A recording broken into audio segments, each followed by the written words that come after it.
అందరికీ నమస్కారం అండి. ఈరోజు మనం చివుకుల హరిప్రియ గారు రచించిన మీకోసం అనే ఓ చక్కటి కథను విందాం. ఇక కథలోకి వెళ్దాం. నాన్న, ఇంక మీరు మీ మొండి పట్టుదల వదులుకోవాలి. మీకోసం కాకపోయినా మీ గురించి ఆలోచిస్తూ మీరే సర్వస్వం అనుకునే అమ్మ కోసం, అమ్మ గురించి ఆలోచించి మా కోసం అన్నాను కొంచెం విసుగ్గానే. మౌనమే సమాధానమయ్యింది. ఇన్నాళ్ళు మీ మాట మీద, మీ అభిప్రాయం మీద గౌరవంతో మేము మీకు ఎదురు చెప్పలేదు. ఇప్పుడు ప్రాణం మీదకి వచ్చిన తర్వాత కూడా మీరు పట్టుదల వదులుకోకపోతే మీ పెద్దరికానికి మేమిచ్చిన గౌరవాన్ని మీరే తగ్గించుకున్నట్లు అవుతుంది అంటూ మా నాన్నగారి కోడలు, అంటే నా ధర్మపత్ని, కొంచెం ఘాటుగానే తన అభిప్రాయాన్ని చెప్పింది. మౌనంగా లేచి గదిలోకి వెళ్లిపోయారు నాన్న. 2 రోజుల నుంచి ఈ మాదిరిగానే జరుగుతున్న వాదోపవాదాలు వింటున్న అమ్మ ఎప్పటిలానే మౌనంగా ఉండిపోయింది. ఇప్పుడు మాత్రమే కాదు, ఎప్పుడూ అమ్మ నాన్నకి ఎదురు చెప్పలేదు. ఇలా అనడం కంటే తనకి భార్య ఎదురు చెప్పవలసిన అవసరం లేకుండా నాన్న ప్రవర్తన ఉన్నది అనడం సబబుగా ఉంటుంది. వాళ్ళు పెళ్ళైన దగ్గర నుంచి అనుకూల పరిస్థితుల్లోనూ ప్రతికూల పరిస్థితుల్లోనూ కూడా వాళ్ళిద్దరిదీ ఒకే మాట. అలా ఉండటం ఎంత కష్టమో వాళ్ళ ఒక్కగానొక్క కొడుకునైన నాకు నా పెళ్ళయ్యేంత వరకు అర్థం కాలేదు. మరి నా ముద్దుల చెల్లెలికి అర్థమైందో లేదో నాకు సందేహమే. నేను, నా భార్య రజిత, చెల్లెలు భావన, బావగారు హేమంత్ అందరం అమ్మ దగ్గరకు వెళ్లి కూర్చున్నాం. నాన్నగారు ఒప్పుకుంటారా అమ్మా? నా సందేహం. మీరిక్కడే ఉంటే ఆయన ఆరోగ్యం గురించి మాకు బెంగగా ఉంటుంది అత్తయ్య, రజిత చెప్పింది. మీరు మామయ్య హైదరాబాద్లో మా దగ్గరే ఉంటే మాకు మనశ్శాంతిగా ఉంటుంది. మాకు ఉన్న పెద్ద దిక్కు మీరే కదా. మీరు ఇంత దూరంలో పల్లెటూరులో ఉన్నారు. మేము మీ దగ్గరికి రావాలంటే 14 గంటల ప్రయాణం చేసి రావాలి. మీరు మా దగ్గరే ఉంటే మాకు ఆనందంగా, ధైర్యంగా ఉంటుంది, హేమంత్ అభ్యర్థన. అవునమ్మా, ఇప్పుడు చూడు, నాన్నకి గుండె నొప్పి వస్తే మేమెవ్వరం దగ్గర లేకుండా అయిపోయాం. హాస్పిటల్కి చేరడానికి 4 గంటలు పట్టింది మీకు. అది కూడా అదృష్టం కొద్దీ పక్కన రాఘవుల అంకుల్ వాళ్ళ అల్లుడు కారులో వచ్చి అక్కడ ఉండబట్టి, సమయానికి తీసుకెళ్లబట్టి. లేకపోతే ఏం జరిగేదో చెప్పు, బెంగగా అంది భావన. ఈ విషయాలన్నీ మీకు 2 రోజులుగా చెవి నీళ్లు కొట్టుకుని చెప్తూనే ఉన్నాం. అయినా ఆయన ఊరు వదిలి రానంటారు. ఇలా అయితే ఎలా? మీరైనా మామయ్య గారికి చెప్పండి అంది రజిత అమ్మ చెయ్యి పట్టుకొని. ఆయన ఇష్టమే నా ఇష్టం పిల్లలు, ఒక్క మాటలో తేల్చేసింది అమ్మ. అయినా మీకోసం అడిగి చూస్తాను అంటూ నెమ్మదిగా లేచి నాన్న గదిలోకి వెళ్ళింది. 5 నిమిషాల తర్వాత మేమందరం కూడా లోపలికి వెళ్ళాం, అమ్మ ఏమంటుందో వినాలని. లోపల నాన్న దగ్గర కూర్చుని ఉంది అమ్మ. ఇద్దరి కళ్ళు నీళ్లతో నిండి ఉన్నాయని అర్థమైంది. మమ్మల్ని చూసి తన చేతిలోని అమ్మ చేతితో కన్నీళ్లు తుడుచుకొని అమ్మకేసి చూసి చటుక్కున లేచి వెళ్లిపోయారు. మేమెవ్వరం ఆపలేదు. మాకు తెలుసు, ఆయన మనసుకి కష్టం కలిగితే వెళ్లేది ఎక్కడికో. అమ్మకేసి చూసాం. అమ్మ ముఖం మీద చిన్న చిరునవ్వు మెరిసింది. కన్నీళ్లు తుడుచుకొని, సరే పిల్లలు, మీరేమంటే అలాగే. ఇక మిమ్మల్ని మేము ఇబ్బంది పెట్టదలుచుకోలేదు. మీరెప్పుడంటే అప్పుడే బయలుదేరదాం. థ్యాంక్ యూ అమ్మా, సంతోషం అత్తయ్య అంటూ సంతోషంతో పొంగిపోతున్న మమ్మల్ని చూస్తున్న అమ్మ కళ్ళల్లో ఆనందపు వీచిక, దుఃఖపు చారిక రెండూ దోబూచులాటం నా దృష్టిని దాటిపోలేదు. దానికి కారణం కూడా నాకు తెలుసు. నెమ్మదిగా పెరట్లోకి నడిచాను. మామిడి చెట్టు కింద కూర్చుని ఉన్న నాన్న కనిపించారు. నాన్న వెంకటాపురంలో మధ్య తరహా రైతు. వారసత్వంగా సంక్రమించిన వృత్తి కాకపోయినా చిన్నప్పటి నుంచి వ్యవసాయం ఆయన ప్రవృత్తి. తాతయ్య వద్దంటున్నా వినకుండా టౌన్ నుంచి పల్లెటూరుకొచ్చి స్థిరపడాలన్న నిర్ణయం తీసుకున్నారు. తను కాని, తన నిర్ణయం కాని ఎవరికీ, ముఖ్యంగా తన తండ్రికి ఆర్థికంగా భారం కాకూడదని కష్టపడి చదువుకొని ఉద్యోగం సంపాదించి 5 ఏళ్లపాటు డబ్బు దాచుకున్న తర్వాత పొలం కొందామనుకున్నారు. అయినా డబ్బు తక్కువ పడితే నాన్న మాటే తన మాట అని మనస్ఫూర్తిగా నమ్మిన అమ్మ తన నగలు తీసి నాన్న చేతిలో పెట్టిందట. తన తల్లిదండ్రులకి, అన్నదమ్ములకి, అత్తమామలకి ఎవరికీ ఇష్టం లేకపోయినా వ్యవసాయం మీద, మట్టి మీద తనకున్న ప్రేమతో ఆ రోజుల్లో ప్రభుత్వ ఉద్యోగం వదిలేసి 5 ఎకరాల పొలం కొని వ్యవసాయంలోకి అడుగుపెట్టి సాహసోపేతమైన నిర్ణయం తీసుకున్నారు నాన్న.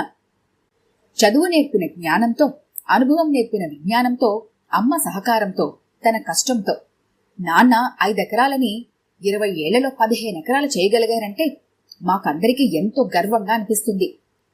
పెళ్ళైన 8 ఏళ్ల తర్వాత పుట్టిన నన్ను మరో 4 ఏళ్లకు పుట్టిన భావనని తన భుజాల మీద ఆడిస్తూ అపురూపంగా పెంచారు. తన జీవన విధానాన్ని, వృత్తిని చేపట్టమని మమ్మల్ని బలవంతం పెట్టలేదు. తన నిర్ణయం మాకు ఇబ్బంది కలిగించకూడదని ఆడంబరాలకు పోకుండా రూపాయి వెనకేసి మా చదువులకు ఇబ్బంది లేకుండా చూశారు. భావన ఇష్టపడటంతో చిన్నప్పుడే అమ్మనాన్నలు చనిపోవడం వలన హాస్టల్లో ఉంటూ కష్టపడి చదువుకొని మంచి ఉద్యోగం చేస్తున్న హేమంత్తో పెళ్లి జరిపించారు. హేమంత్ నా భార్య రజిత. ఇద్దరు అత్తమామలని సొంత తల్లిదండ్రుల కన్నా మిన్నగా చూసుకుంటారంటే అతిశయోక్తి కాదు. ఇన్నాళ్లు కష్టపడిన వాళ్లు వృద్ధాప్యంలో మా దగ్గర ప్రశాంతంగా ఉండేలా చూడాలని మేం నలుగురము ఏనాడో నిర్ణయించుకున్నాం.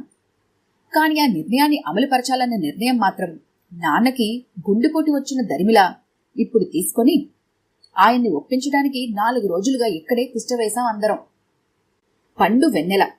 హేమంత పౌర్ణమి కావడం వల్లనేమో తెల్లని చల్లని వెన్నెల. మళ్లీ అంత అందమైన వెన్నెలను ఆస్వాదించలేమో అని దిగులు పడుతూ బయటికి వచ్చిన నాకు కంటికి ఇంపుగా కనిపించింది చామంతి మొక్కల పక్కన అమ్మ ఒళ్ళో తలపెట్టుకుని పడుకున్న ముద్దమందారం లాంటి నా భార్య. నేను కూడా వెళ్లి అమ్మ కాళ్ల దగ్గర గారాలు పోతూ కూర్చున్నాను. ఏరా నాన్న, గుర్తుందా? వెన్నెల రాత్రంటే బయటే పడుకుంటామని మారం చేసేవాడివి చిన్నప్పుడు నువ్వు.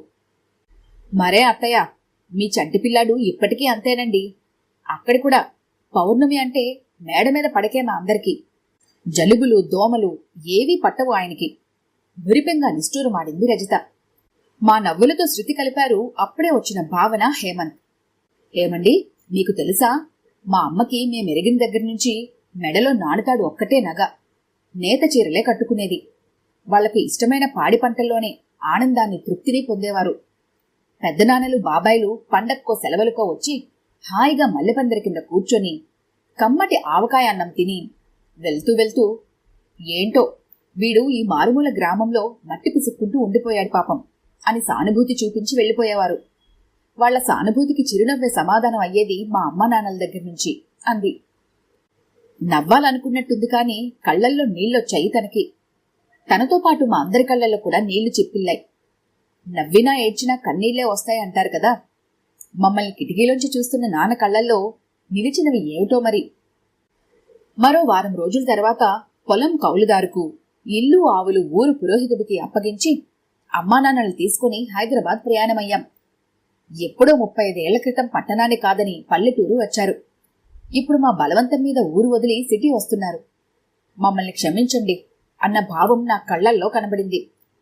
పిచ్చినానా, మీరు మా మీద చూపించే అభిమానం ముందు నా ఇష్టం చిన్న గీత అయిపోయిందిరా. నువ్వు మనసు కష్టపెట్టుకోకు. ఈ వయసులో మీ దగ్గర ఉండటం కన్నా మాకేం కావాలి అన్నట్లు నాన్న నా భుజం తట్టారు.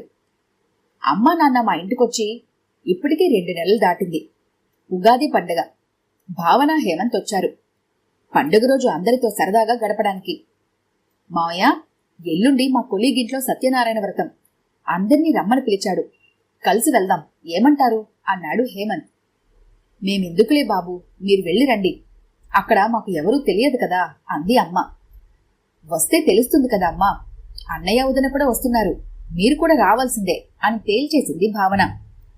ఇక సరే అనక తప్పలేదు వాళ్ళకి.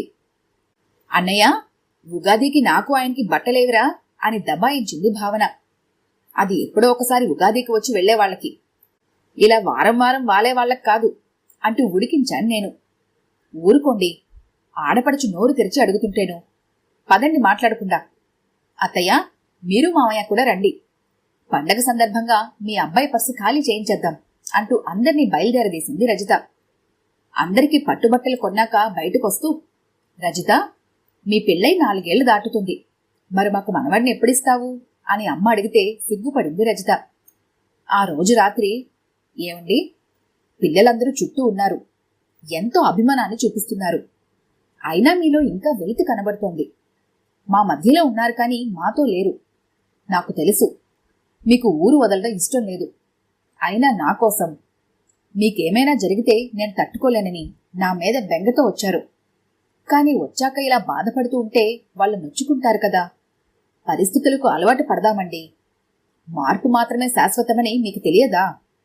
మరి మీరే దానికి సమాధాన పడకపోతే ఎలా అని నాన్నతో అంటున్న అమ్మ మాటలు నాకు వినపడ్డాయి.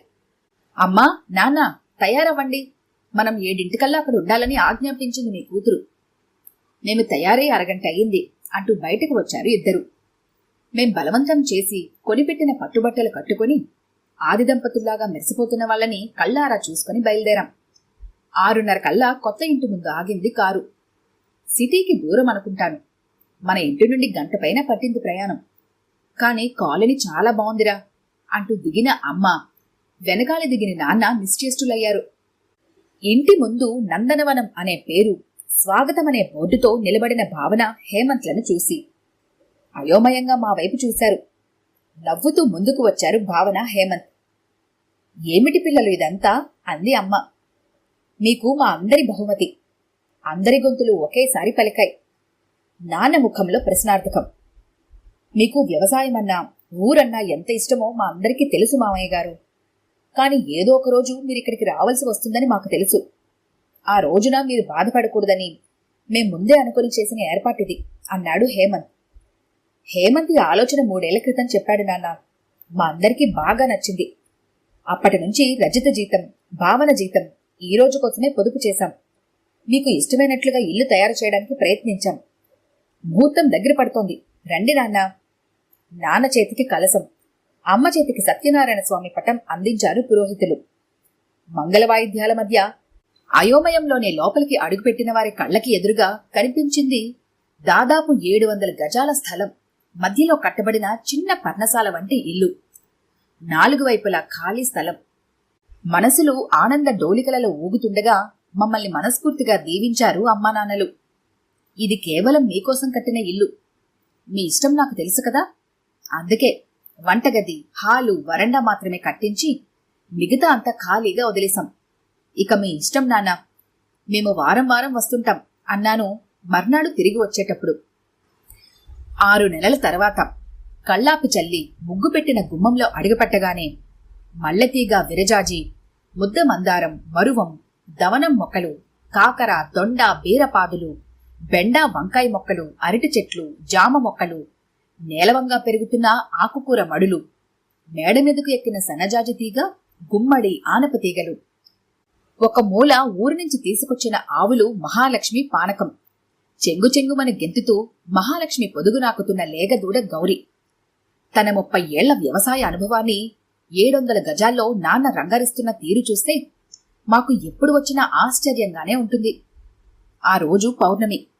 మల్లెపందిరి కింద కూర్చుని అప్పుడే వచ్చిన తొలి మొగ్గలోని సువాసనని ఆఘ్రానిస్తూ అమ్మ కలిపి పెడుతున్న కొత్తావకాయ అన్నం తింటున్న మా నలుగురి దగ్గరకు వచ్చి మీద ఆప్యాయంగా చెయ్యవేశారు నాన్న. ఆయన కళ్లల్లోంచి రాలుతున్న ఆనంద భాష్పాలే మాటలై మాకు ఆయన పొందుతున్న అనిర్వచనీయమైన ఆనందాన్ని తెలియజేశాయి. అవును, ఎందుకంటే నాన్న మాట్లాడలేరు మరి. పుట్టు మూగవారైన నాన్నకి మొక్కలే భాష, అమ్మే మాట. ఆ రెండింటిలో ఏది దూరమైనా ఆయన తట్టుకోలేరని తెలిసిన మేము అలా జరగకుండా ఉండాలని చేసిన ప్రయత్నమే ఈ పట్నంలో పల్లెటూరు. మీరు కూడా చూడటానికి రండి. ఈ కథ కనుక మీకు నచ్చినట్లయితే లైక్ చేయండి, షేర్ చేయండి. మరిన్ని ఇంట్రెస్టింగ్ కథల కోసం మా ఛానల్ని తప్పకుండా సబ్స్క్రైబ్ చేసుకోండి.